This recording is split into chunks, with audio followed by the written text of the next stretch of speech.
आपको बता दूं, कल रात 8 से 8:30 बजे के करीब नई दिल्ली रेलवे स्टेशन के प्लेटफॉर्म नंबर 14-15 पर बड़ा हादसा हुआ है, जहां भीड़ अव्यवस्थित थी। बहुत ज्यादा संख्या में लोग यहां पहुंचे हुए थे। कई सारे लोगों को प्रयागराज जाना था महाकुंभ के लिए, लेकिन व्यवस्था नहीं थी।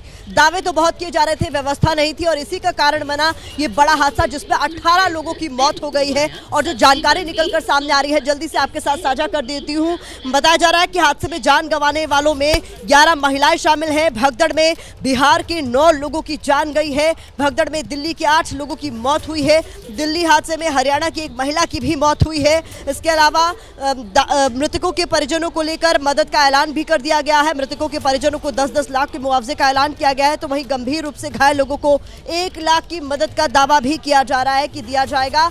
लेकिन सवाल पूछा जा रहा है कि ये तो एसओपी हर बार फॉलो किया जाता है कि कोई बड़ा हादसा होता है और उसके बाद संवेदनाएं व्यक्त की जाती है और मुआवजे का ऐलान कर दिया जाता है, लेकिन व्यवस्था क्यों नहीं की जाती, इंतजाम क्यों नहीं किए जाते, दावे भर से क्या काम चल जाएगा? ये सवाल लगातार एबीपी न्यूज पूछ रहा है। ग्राउंड जीरो पर चूंकि हमारी मौजूदगी है, मेरे तमाम सहयोगी नई दिल्ली रेलवे स्टेशन के चप्पे चप्पे पर मौजूद है। मैं उनका भी एक एक कर रुख करना चाहूंगी। बलराम पांडे प्लेटफॉर्म नंबर 16 नई दिल्ली रेलवे स्टेशन से मेरे साथ जुड़ गए हैं। शिवांक मिश्रा दिल्ली स्टेशन के एंट्री गेट पर इस वक्त मौजूद है। सुशील पांडे एलएनजेपी अस्पताल के एंट्री गेट पर मौजूद है। तो वहीं मेरे सहयोगी Manoj Verma VIP gate Delhi station से लाइव है और दीपक रावत एलएनजेपी अस्पताल से मोर्चरी के बाहर से हमारे साथ जुड़े हुए हैं। और एक एक कर तमाम सहयोगियों का मैं रुख करना चाहूंगी। सबसे पहले दीपक, आप ही का रुख करना चाहूंगी। एलएनजेपी अस्पताल की मोर्चरी के बाहर की आप क्या तस्वीरें देख पा रहे हैं, किस तरीके के हालात इस वक्त वहां पर है? मुआवजे का ऐलान तो कर दिया गया है, कहा जा रहा है मृतकों की भी पहचान हो गई है, लेकिन हम और आप केवल महसूस करने की कोशिश भर कर सकते हैं कि उन परिवार वालों पर क्या बीत रही होगी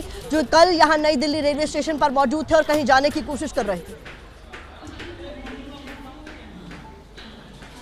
जी प्रतिमा, इस वक्त बहुत दर्दनाक तस्वीर है जहां पर मैं मौजूद हूं। एलएनजेपी के मोर्चरी यहां पर है और जो जानकारी हमें दी गई है उसके मुताबिक ये कि 10 शवों को यहां मोर्चरी में लाया गया है, देर रात लाया गया है और अभी तक यहां से 2 डेड बॉडीज़ को शिनाख्त के बाद यहां से रवाना कर दिया गया है। वो बताया जा रहा है कि हरियाणा के थे और अब जो बाकी की जो 8 एम्बुलेंस है जो आपको इस वक्त ये मोर्चरी के ठीक बाहर नज़र आ रही है, इन तमाम एम्बुलेंस में शव रखे गए हैं, इनकी शिनाख्त हो चुकी है। परिजन जो है अंदर जिस तरीके से उनकी जानकारी है वो जुटाई जा रही है, वो दस्तावेज एक तरीके से चेक किए जा रहे हैं और उसके बाद ये तमाम जो शव हैं वो परिजनों के साथ इसी एम्बुलेंस के ज़रिए उनके घरों तक पहुंचाए जाएंगे। तो बताया जा रहा है कि जो 8 एम्बुलेंस आपको नज़र आ रही है, इन तमाम एम्बुलेंस में शवों को रखा गया है और ये 8 की 8 एम्बुलेंस यहाँ से थोड़ी देर में बिहार के लिए रवाना हो जाएंगे। तो ये बहुत दर्दनाक तस्वीर इस वक्त परिजन भी यहाँ पर पहुँच रहे हैं रोते बिलखते हुए। कुछ लोग अंदर गए हैं, बातचीत नहीं कर पा रहे थे, उनसे बातचीत करने की कोशिश की लेकिन जब वो बाहर निकलेंगे तो उनसे जानने की कोशिश करेंगे कि किस तरीके की क्या व्यवस्था है। हालांकि रेलवे के कई सारे अधिकारी भी यहाँ पर मौजूद हैं जो कि तमाम व्यवस्थाओं को देख रहे हैं। उनका ये कहना है कि किसी को अगर आर्थिक मदद की ज़रूरत भी है तो वो भी किया जा रहा है। लेकिन ये तस्वीर हम आपको लगातार दिखा रहे हैं जब ये जो एम्बुलेंस आप देख रहे हैं यहाँ पर मौजूद हैं और अंदर देखिए कुछ परिजन भी नज़र आ रहे हैं। तो करीबन 8 शव ऐसे हैं जो यहाँ इस मोर्चरी से थोड़ी देर बाद बिहार के लिए रवाना कर दिए जाएंगे। प्रतिमा, तो दीपक रावत जो तस्वीरें हम तक पहुंचा रहे हैं वो हृदय विदारक है और सबसे बड़ा सवाल यही पूछा जा रहा है, जब महाकुंभ में इस तरीके से भगदड़ हुई थी तो सवाल पूछने वालों पर ही सवाल उठा दिए जा रहे थे और बयान बहुत बेतुके सामने आ रहे थे। ये तक कहा जा रहा था कि जिनकी मौत महाकुंभ में भगदड़ में हुए हैं उन्हें मोक्ष की प्राप्ति हो गई है। तो नई दिल्ली रेलवे स्टेशन में जिनकी मौत हुई है इस बड़े हादसे में, उनको लेकर क्या इसी तरीके की बातें कही जाएंगी? क्या केवल दावे किए जाएंगे या इंतजाम भी किए जाएंगे? कुछ लोगों की आपको आप बीती सुनाते हैं, इसके बाद अपने और सहयोगियों का मैं रुख करूंगी। सेकंड एसी में रिजर्वेशन था पहले, लेकिन उसका ट्रेन चेंज की 3 नंबर प्लेटफॉर्म डिस्प्ले कर रहे थे, फिर बोला 14 नंबर पे आएगी। पहले 3 नंबर डिस्प्ले में था और बाद में 14 बोल दिया गया। तो फिर अचानक से लोग 14 में लोग पटरी से भी आए हैं, रोडवेज से भी आए हैं, उसी में गिरे हैं। तो भगदड़ मच गई। किस तरह की अफवाह फैली थी? अब यही हुई ना कि 3 नंबर से 14 नंबर ट्रेन आएगी, सारे लोग उस पर डाइवर्ट हो गए। तो उसके बाद भगदड़ में इतने लोगों को अचानक से लोग भागने लगे। 13 नंबर प्लेटफॉर्म पे थे, हम शिफ्ट हुए नेक्स्ट वाले पे। हम बैठ गए, हमने कहा ट्रेन छोड़ेंगे, हम नहीं पकड़ेंगे, जाने दो। हमारी टिकटें गुम हो गई, सब कुछ गुम हो गया, हमने जाने दिया, हमने कहा हम बाहर ही निकलेंगे। हम वहाँ आके बैठे हैं, साइड में एक गाड़ी आके लगी है, भीड़ भगनी स्टार्ट हो गई, भगदड़ मची है। बस बाद में ये पता लगा कि लोग दब गए हैं और वहाँ पे डेथ होनी शुरू हो गई है। तो हम बाहर से निकल के, पीछे से निकल के बाहर की साइड आ गए थे मैम।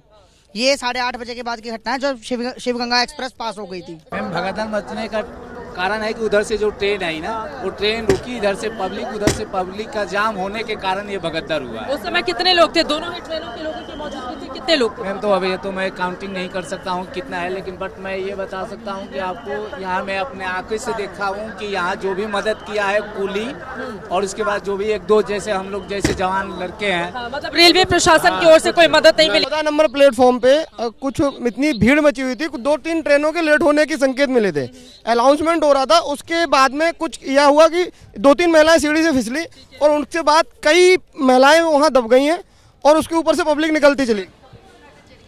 तो देखिए, नई दिल्ली रेलवे स्टेशन से लगातार मेरे तमाम सहयोगी पल पल का अपडेट आप तक पहुंचा रहे हैं। इस वक्त मेरी मौजूदगी भी नई दिल्ली रेलवे स्टेशन पर मौजूद है और बताया जा रहा है कि कल हादसे की एक बड़ी वजह चश्मदीदों के मुताबिक ये भी रही कि अचानक से प्लेटफॉर्म चेंज का अनाउंसमेंट कर दिया गया। लोगों को बताया गया कि आप जिस प्लेटफॉर्म पर है वहां नहीं, कहीं और से उनकी ट्रेन जाने वाली है। और जिस तरीके से लगातार एबीपी न्यूज भी ये तस्वीरें दर्शकों को दिखा रहा है कि खचाखच ट्रेनें भरी हुई हैं, इस बात से कोई फर्क नहीं पड़ रहा है कि आपके पास कंफर्म टिकट है।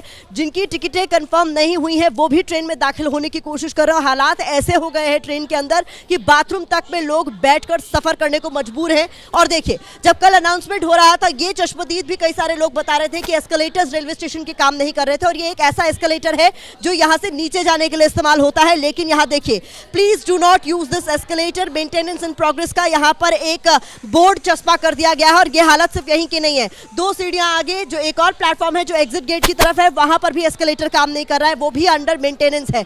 तो क्या ये भी एक हादसे की बड़ी वजह बना जब लोगों में पैनिक की स्थिति हो गई कि कहीं उनकी ट्रेन ना छूट जाए, कहीं उन्हें सीट ना मिल पाए और लोगों ने भागने की कोशिश की जब भगदड़ मच गई। लेकिन व्यवस्था को लेकर सवाल लगातार पूछे जा रहे हैं। जब रेलवे को पता था इतनी बड़ी तादाद में लोग वहां पहुंच रहे हैं तो व्यवस्था क्यों नहीं की गई?